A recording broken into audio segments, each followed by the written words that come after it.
My name is Jack Thacker, and this is my recorded roleplay project.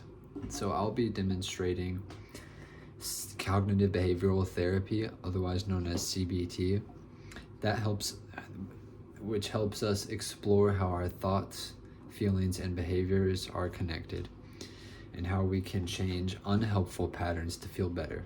So now let's get right into the session. All right, Clara, you can go ahead and come in. Hi, it's nice to meet you. Nice to I'm meet Jack. you. Hi. You can go ahead and take a seat right here. Thank you. Okay. It's really nice to meet you. Like I said, I'm Jack, and I'll be your therapist for today.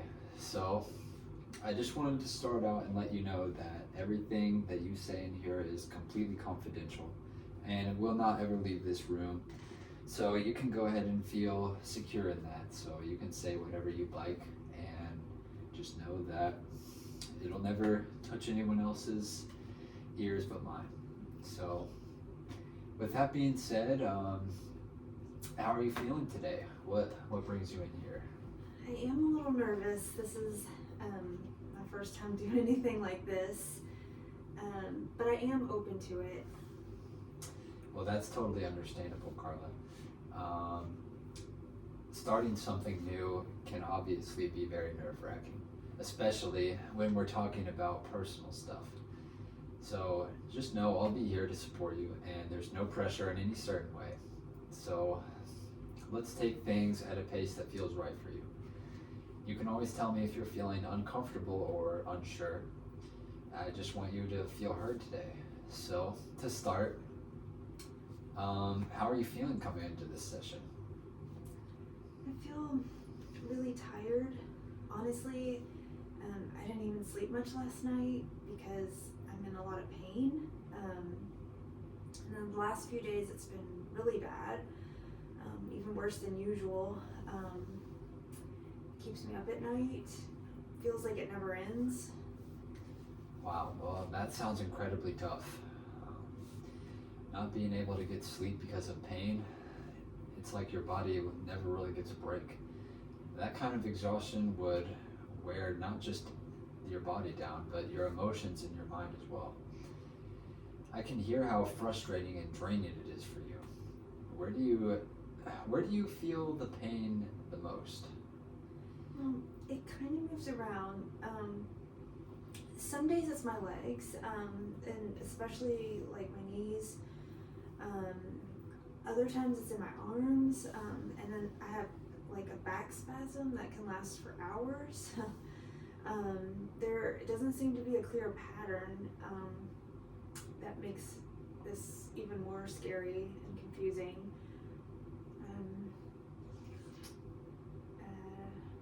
It just makes everything kind of feel unpredictable. Yeah. I can really see how that would leave you feeling overwhelmed. When something changes all the time, especially something painful, it can make it hard to plan or feel safe. And when other people can't see that pain or understand it, I imagine that must feel very isolating for you as well. That's exactly how it feels. I keep going to doctors hoping for some answers, and nothing ever comes up.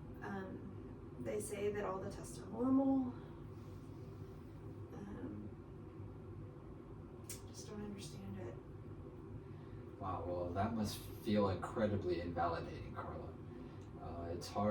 It's hard enough, of course, to be in pain every day, and then on top of that, to feel like people don't believe you. That sounds like a very lonely place to be at. And I just want to say right now, I do believe you. Your experience is real and it matters. I'm here to listen and to help without judgment. Thank you. That really means more than you know.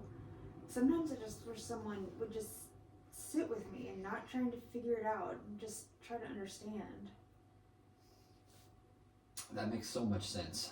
Sometimes what we really need is someone who's willing just to be with us in the hard stuff, without rushing to change it or anything like that. I hope I can be that for you. in time. Together, we can do that. Can I ask, do you notice any patterns or something between your pain and your stress levels or emotions? I think so. Like, when I get more stress, the pain seems worse. Um, Last week, I got a letter saying that I needed more paperwork for my disability application, and then at night, the pain in my back just really flared up like crazy. So I do think that my body reacts when I'm feeling like overwhelmed, but I don't notice it until it's just too much. Well, that's pretty insightful, I'd say, Carla. The connection between our emotions and our bodies is strong. It's a lot stronger than a lot of people tend to realize. And it sounds like you're in touch with that, and your body has become very sensitive to stress. That's, of course, not your fault. It's something we can gently start working with. Um, do you mind sharing a little bit about what else has been going on that's stressful? Well, I had to quit my job a few months ago. Um, I was working as an assistant for an insurance company. I was an underwriter. It was only part time, but I couldn't keep up because I had to keep missing days because of the pain. And I would get so tired in the middle of the day. I just couldn't finish anything. I hated to leave, but I didn't have a choice. And now I'm home all the time. Just trying to wait for that disability application. It's taking forever. I feel useless and stuck. Wow, yeah. Um, that's a lot to deal with. Losing work like that can take away so much. A routine, a sense of purpose, and a good amount of social interaction as well. And when there's no clear timeline for what's next, that uncertainty can definitely feel very overwhelming. So I just want to thank you for trusting me again with that part of your story. I'm also noticing a few things as we talk. Your voice is pretty soft, your eye contact drifts a little bit, and your shoulders look a little tense and low. That tells me that your body might be holding in a lot of stress. Do you feel that way? Am I kind of on the ball there, or am I sounding crazy right now? No, I think so. I hadn't really thought about it, but I do feel heavy. Like, even just sitting straight up takes a lot of effort. Um, my body always feels tense and tired, even if I'm not doing anything. Well, that's really helpful to hear. A big part of our work together is going to involve paying attention to what your body is telling us because it's holding a lot of information. So, would it be okay if we talked a little bit about your background now? Just to understand about how things started for you. Yeah, sure. I don't know what's important, but I'll try. Whatever you share will be useful. And of course, there's no pressure to remember everything, just whatever comes to your mind. Can you tell me a little bit about what it was like growing up for you? Growing up, well, I grew up in Connecticut. I would say my parents were older. I think maybe I was a surprise. I didn't have any brothers or sisters. My parents own a grocery store. They also own a bowling alley in our small town. And I guess it was, I think that was kind of, I just spent a lot of time alone, I'd say, looking back. Well, that definitely gives me a picture of your early environment. It sounds like your parents worked a lot. Did you feel emotionally close to them? No, not really. My mom was pretty distant. I feel like she was kind of sad and wanted to be by herself a lot. My dad didn't really talk to me. He seemed quiet and tired all the time. I felt like they had another life and I wasn't really part of it. Well, that sounds incredibly lonely. Feeling emotionally disconnected, especially from our parents, it can really shape how we relate to ourselves and others. So, did you have anyone else, friends, teachers, anyone at all who you felt connected to? No, I didn't really make many friends. I always feel kind of socially awkward. Like people didn't tease me or anything, but I just mainly wanted to stay on my own. I always felt like I didn't quite fit in. Um, Even now, I don't really have anyone I talk to on a regular basis. I got you. Um, I can see how those early experiences of being alone might still be affecting you. Social connection is such a core human need, and when we don't have it, it really hurts. So, can you tell me a little bit more about school? What was that like for you? It was okay. I was an average student, and then I got into community college. I stayed there for about a year. Um, my dad passed away around that time.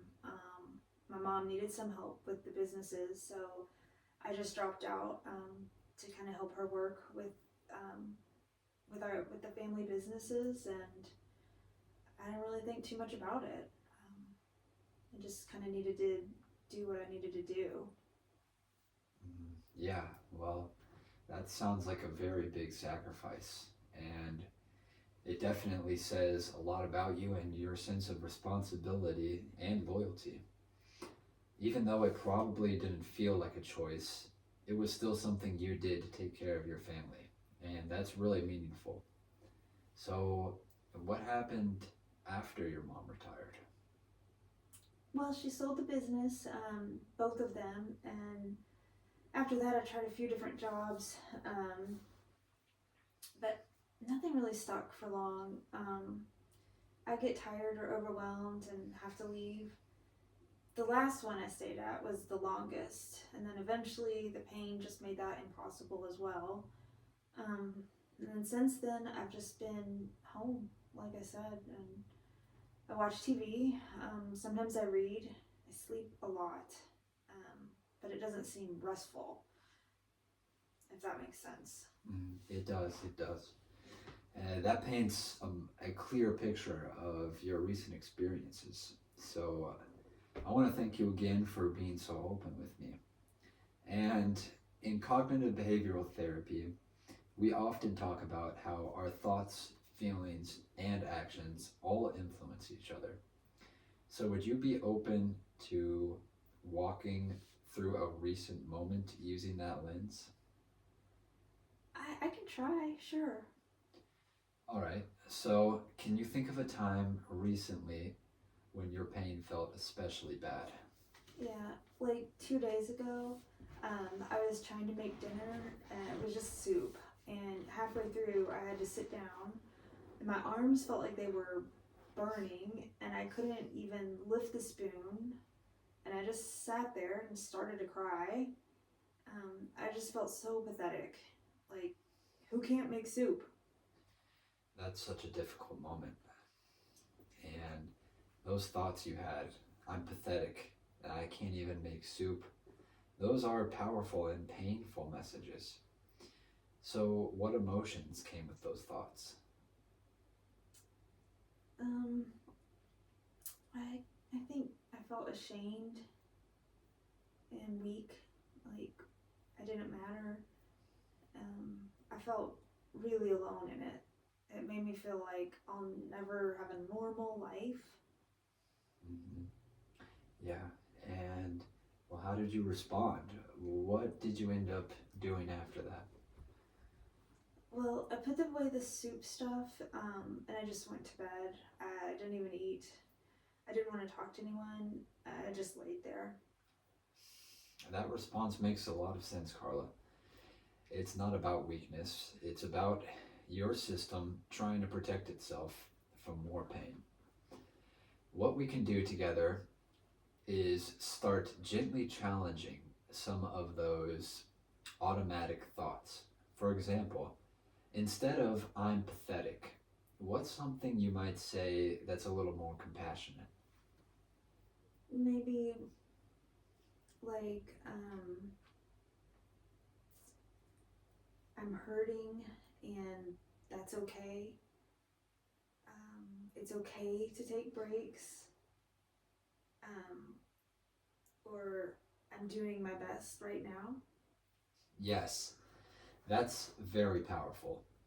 And those shifts over time can completely change how you feel and what you do. Let me teach you a grounding technique now. Something you can use when emotions or pain feel overwhelming. It's called the 5-4-3-2-1 method. Do you want to try it? Yeah, sure. All right, great. So let's start with just 5 things you can see. Take a moment and look around the room. Okay. I can see a chair and the plant, the picture, and the computer. All right, great. Now, what's 4 things that you can touch or feel? The chair, and my sweatpants, and these flowers, and this book. Okay, great. Now, 3 things that you can hear. I can hear the air conditioner on. I can hear the dog barking way in the distance, and also the sounds like maybe a tractor. Good. Now 2 things that you can smell maybe. I know there might not be a ton in a room like this. I guess these flowers, and I can smell your coffee. Mm-hmm. Okay, and finally, 1 thing that you might be able to taste right now. Kind of like a peppermint from what I had earlier. Great. Well, you did that really well. So, how do you feel now? I feel a little calmer. Like I'm here and I'm in this room and it's not just lost in my thoughts. That's exactly the goal. This is something you can use anytime, and we can build a toolbox of techniques like this. Another idea is journaling, writing about your thoughts at the end of the day. So, would you be open to trying something like that? Maybe. I used to journal when I was a lot younger.